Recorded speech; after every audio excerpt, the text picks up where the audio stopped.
Hi guys, what is going on, and welcome back to another video on Conqueror's Blade. So today we are going to be diving into the Imperial Arquebusiers, these tier 4 heroic era musket unit. Mostly wanted to do these because we've recently just had the Shenji Grenadiers released, so I kind of wanted to do them almost as a little bit of a comparison, since these are sort of the unit effectively before the Shenjis in the tech tree. But before that, big thanks to Guild Wars 2 for sponsoring today's video. Guild Wars 2 is a completely free-to-play MMO with over 200 hours of content to experience, completely free with no subscription required. Guild Wars 2 is one of the highest rated MMOs of all time, with awesome character art and unique environments. Furthermore, the End of Dragons update launches in February 2022, so now is a great time to get started. Signing up couldn't be easier. Simply click the link in the description down below, fill out the required details to create an account, click to download the launcher and set the game downloading. You can even start playing before the game is fully downloaded. Be sure to sign up to Guild Wars 2 using my link in the description down below now and play over 200 hours of one of the best free-to-play games ever. Once again, a real big thanks to Guild Wars 2 for sponsoring this video. Really do appreciate the support. But back to the Imperial Arquebusiers. So as I was saying, they are the unit effectively that is before the Shenji Grenadiers, or essentially the Shenji Grenadiers have been placed after the Imperial Arquebusiers as their tier 5. But both units do play fairly differently, even if they look visually similar. Imperial Arquebusiers are still probably the highest, well I'd say they are easily the highest DPS musket unit in the game. And that pretty much comes down to their volley fire, which is the only real ability they get. All musket units of course get a focus fire, like a snap fire, which of course we'll use a little bit, but volley fire, this is where essentially the unit forms 3 ranks and they start to fire in, well, volleys. But they fire quicker than they would normally, and they get significantly increased damage. We start to see this a little bit down some of the tech trees, so we get that 10% increased volley fire damage, increased volley fire damage again by a further 10%, although it does give the sort of reduced base damage. And then we also get the chance of basically double shotting during volley fire. So it means that you're firing, for your 24 units, you could essentially be firing 48 shots. Although it doesn't obviously come off every time, but I remember reading somewhere someone did some statistical testing on it, and it actually had a fairly high fire rate. Along the top line, you do also get a few viabilities. You obviously get the 24% damage increase, you're getting that higher base damage increase, as well as a few cooldowns and the ability to sort of break blocking status. Both lines are viable, but I think the bottom line probably is slightly better because every time when you're hitting twice, that's really always going to surpass the damage of any other veterancy line upgrade. The unit itself, statistically, is an interesting one. They do have the high base damage, although it isn't quite as high as what it used to be, but they do not have a lot of hit points. Well, not compared to something like a Tercio, or even compared to the Shenjis. Just under 4,000 does mean they do die fairly easily. A couple of hits from archers. Things like Scorpios, as we'll see later on, these guys are not flameproof, so they do burn quite nicely. Means that they go down fairly fast, and defensively are basically offering nothing. Probably wouldn't even reduce the damage from a Levy Bowman. So yeah, not going to be offering a lot of damage protection there. In terms of their doctrines, I've been running a few of the epic ones because the musket units get some pretty nice doctrines. The increased rate of fire, the extra 16%. Absolutely no reason to not have that. I don't actually know if that's compatible with the volley fire. It'd be an interesting question. Does anyone know in the comments if that does apply? Of course, the shooting accuracy, this is not the most accurate unit. As you'll see, they don't really sort of snap sniper heroes like the Shenjis do. They aren't all that accurate.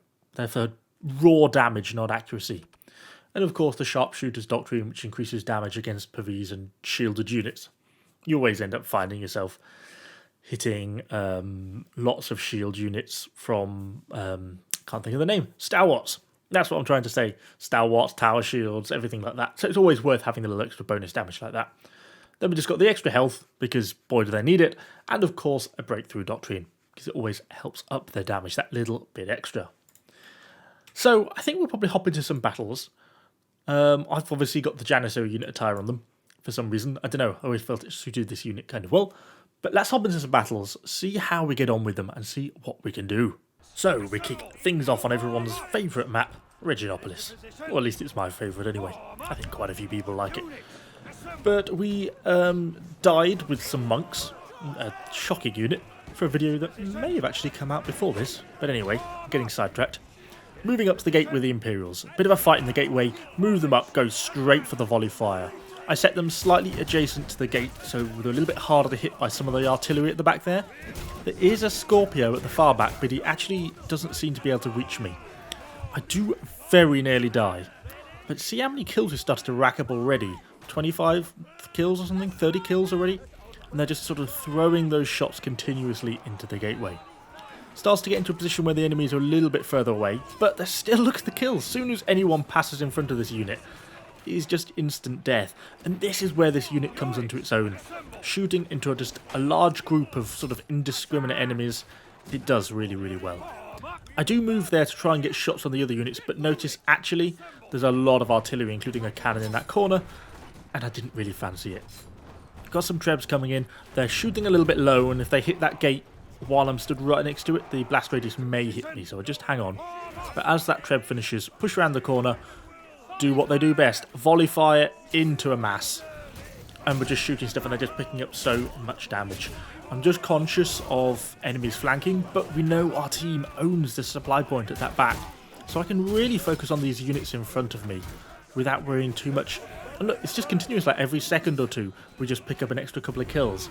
And like we're over 50, 60 kills with them now. And what, it's just been like a minute? They just pick up kills so brutally. Because they're the highest DPS unit. They might not be accurate, but when you're shooting into a large mass, you don't really need to be accurate. Just sort of hit anything. Anyway, quite pleased with that. I'm going to start healing up, but I push the unit forwards because I know there's some enemies probably coming back from that supply point or falling back from B. Actually, you can see them from here, so stick them on there and get them to start blasting away at them while I thought our team was going to engage them. Now, see where things go a little bit wrong, but we just about save it. So we push forwards. I start to volley fire these guys. I think, oh crap, I'm not going to get out of this. Go for my Lockable Strike, and I managed to basically absorb the full charge damage myself. And then the unit wiped the Halberdiers. Very lucky I had my Lockable on cooldown there to be able to get away with that one. But in any ranged unit in that situation, the only thing the ranged unit can do is output damage. I'll never be able to move the unit out of the way of that charge in time. So buying yourself time, even if those Halberdiers eventually overwhelmed the unit, using the hero to buy yourself time is the obvious thing to do in that situation. And Lockable is actually great for that. I guess that's one benefit of using that over Rough Justice in that situation, was I was able to save pretty much the full unit. We lost 4, because there was a shortbow hero who was controlling the halberds, who was probably fairly annoyed that that charge didn't land, so he shot some of the unit. But anyway, we've respawned with them, and we're back in the action. A random hero just literally fell on the unit, but the unit's now back blasting away. They're trying to obviously recapture this C square, we're not going to let them. Picking up some kills as they try and push back through that gateway. There's quite a lot of enemy archers on those walls, so initially I was happy with my placement, but since the archers had all got their position to fire now, I pull round, using the wonky, using the focus fire, we can get the unit to aim and shoot up onto that wall. And get some kills on those. I think they're a levy bowman, just a low tier unit, but this unit will basically one-hit any archer, because the damage is so high. We do think about having a bit of a go at these Janissaries, but Janissaries, one, the unit actually snaps fire at the wrong thing, but it does get as a hero kill, so not all bad. But it's actually doesn't really have the accuracy and the range to contend with Janissaries over that sort of distance. This is unfortunately where this poor unit comes to a little bit of an end. One of their big weaknesses that we did talk about earlier, unfortunately, Scorpios. I didn't actually see where the Scorpio fired from, but as we're just sitting here setting up shooting down a few units, we get hit by a Scorpio. Basically the entire unit unfortunately sets on fire, and they all bar, just a couple of them, burn to death. But still, able to get over 100 kills with them in a pretty short space of time, and that's what I want to highlight. It's really just their DPS. DPS is very, very high. Their potential is pretty extreme. That's what makes them good, in my opinion. But they do lack accuracy, and they are a little bit vulnerable when you do get caught out. And finally, just onto a very short little clip on Orlenburg, just to highlight some of the difficulties I have and how a lot of my games with this unit end up going. We're pushing into the final base point. It's quite a tough area, a lot of angles for enemies to sort of counterattack from, quite a hard map to get in. The team starts to make its push, those paladins go in, so I pull my unit in, go for the volley fire. We take a little damage here, but not too much, and we're just sort of blasting away into this group. Absolutely what the unit's good for, fairly close range, able to land a lot of the hits. I'm trying to sort of shoot through the infantry line and start to hit the archers beyond. Unit does a good job here, quite pleased with this. Get some cavalry coming. Okay, I'm trying to watch my back at the same time. I'm also conscious that if these units engage, I want to be able to stop the cavalry. As all these heroes come in, I'm trying to use the poleaxe CC to sort of keep them on the floor so the muskets can do the damage. And they do a good job of that. Okay, we only get one of the kills, but in reality we did the damage on the 3 heroes there. Pulling back round though, trying to get back to friendly lines. And you've got to remember, with axe raiders now, even the front lines aren't really front lines anymore, because anyone can break through anywhere. Same situation with the halberds though, unit of charging condos. I don't have my Lockable strike off cooldown, but luckily able to use the pushback to knock the bulk of the unit down. Then get a short sword. I mean, it's continuous. Everyone wants to kill these muskets or range in general, so they become a kind of a target. And even though we're getting lots of kills, we are still pretty vulnerable. And this is kind of how most of my games with them go, I find. Very hard to use sort of offensively without someone eventually finding a way through.